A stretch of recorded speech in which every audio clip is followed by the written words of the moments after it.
Alright guys, welcome back to another OPE OPE video where we have the translations for the OPE OPE. Now before I continue, I will say that JP is still in maintenance as I am creating this video.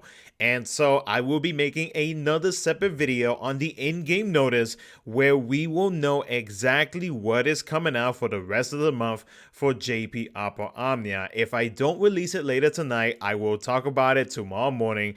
I am getting tired and I am ready for bed, so forgive me if I don't release it here in the next hour or so, but I am getting sleepy, so just letting everybody know. But anyways, though, with that, if you guys enjoyed the video, consider liking it, subscribing, doing all that good stuff. Let's go ahead and jump into it and see what's going on. So, the next story update, which is going to be Act 3, Chapter 6, Part 1, begins on June 30th. And with that event, Gilgamesh will be getting his LD, his BT, his rework, and Crystal level 90, which will include his ES extension and his C65 extensions.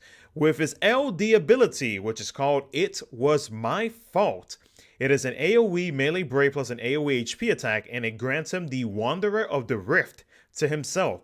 Now, that buff, he gets an own status up, and of course percentages and everything, we don't have that just yet. We will have that on the day of his release, which of course I will do an in-depth video on it, and so on and so forth.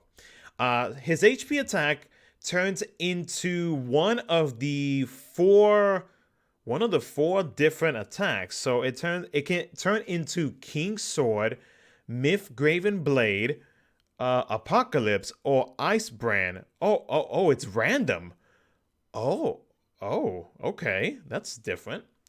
Okay, let's see what we got here. So, King's Sword, Myth Graven Blade, Apocalypse, Ice Brand is a common. Okay, so they have one similar effect, it seems like, or as a common effect.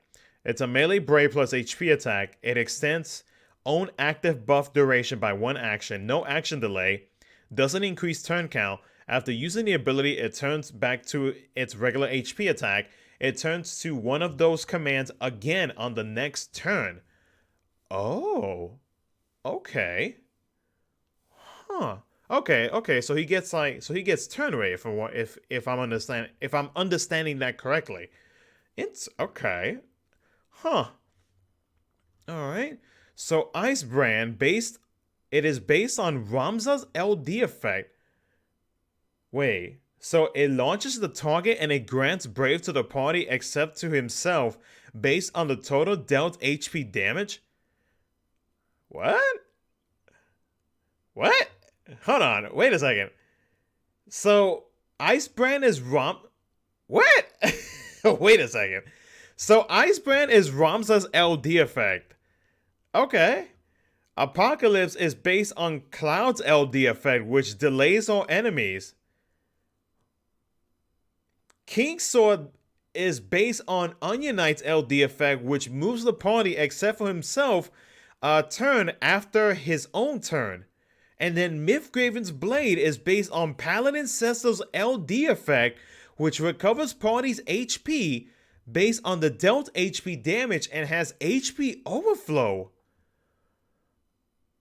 What kind of an LD is this? This LD is stacked.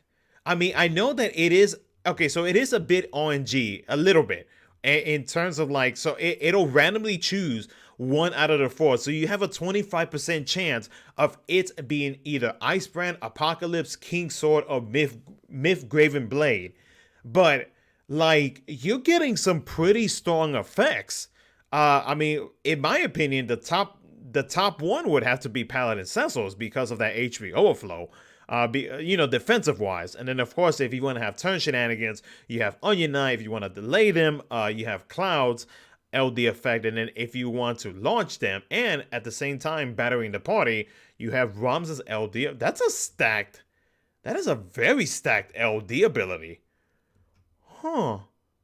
I wonder how many uses it actually has though. That makes me that right there already makes me want to pull for his LD weapon just because it has all of that in his LD weapon. That's crazy. His BT weapon, which is called Ultimate Illusion, is an AoE melee brave plus an AoE HP attack. His burst effect has party status up, and it is stack based. Stack increases by 1 every time Gilgamesh acts. His new effect is added with stacks, and that's it. So we don't know. Okay, so we don't know any full details or any like maybe not even any hints on his BT effect, which is a bummer. So it must be something pretty interesting. I mean, that LD effect is already kind of crazy. So I can only imagine what his BT effect is going to be. That is going to be his alternate costume. From what I was told, this is his Final Fantasy VIII alternate costume, which again, in my opinion, it's a really clean costume. Kefka is going to be the character that is, or the returning BT character that is getting a BT plus. He is getting a rework as well, and he is getting his crystal level 90. His BT plus is getting a status up, and the effect increases based on the enemy's total debuffs, yeah, that's how he functioned originally. So I mean, there's nothing different right there. The new character for Final Fantasy the new character from Final Fantasy II, if I can talk correctly, is named what is it? Leila, something like that. If I mispronounce it. But yeah, she is from Final Fantasy II. From what I was told, I was reading some of the comments that you guys left in the previous video. You guys told me that she is a pirate that attacked Firion before she joined his party. So I kind of got a basic understanding of how they met. So she is going to be in the second part of the Act 3, Chapter 6, Part 2 of the upcoming story event. She is a dagger weapon type, yellow crystal, and she does appear in the first part of the story, but we will not be able to use her or pull for her kit until the second part of the story.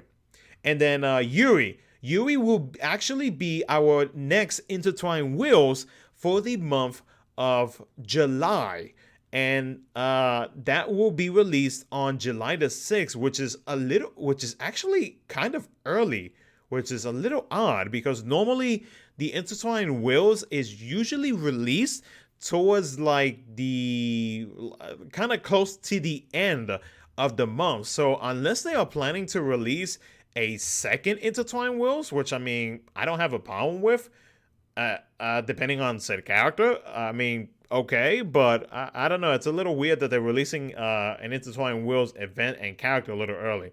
But Yuri is getting his LD weapon, he is getting a rework, and he is getting his crystal level 90. His LD weapon, which is called Magic Pow Otiga? Ota. I don't know. I'm just going to continue. It's an AoE Magic Brave attack plus an AoE HP attack. It grants crystal memories to himself. That buff owns status up when self-attack hitting target. It inflicts 1 stack of the ring lock, which is a stack-based debuff to the target. The stack increases when attacking the targets afflicted with the ring lock. While the target has that debuff, his brave attack turns into Magic Pile Holiga. Yeah, Holiga. Yeah, I'm killing the mispronunciations probably. Ring lock. It's a defense down, and it doesn't change with stacks. On cancel, it triggers an AoE Holy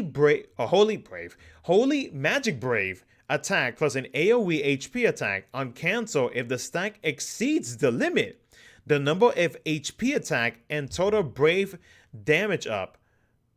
Wait, on cancel, if the stack exceeds the limit, the number of HP attack and total brave damage. Okay, so he gets an increase in HP attack and total brave damage up, if I'm understanding that correctly. Okay.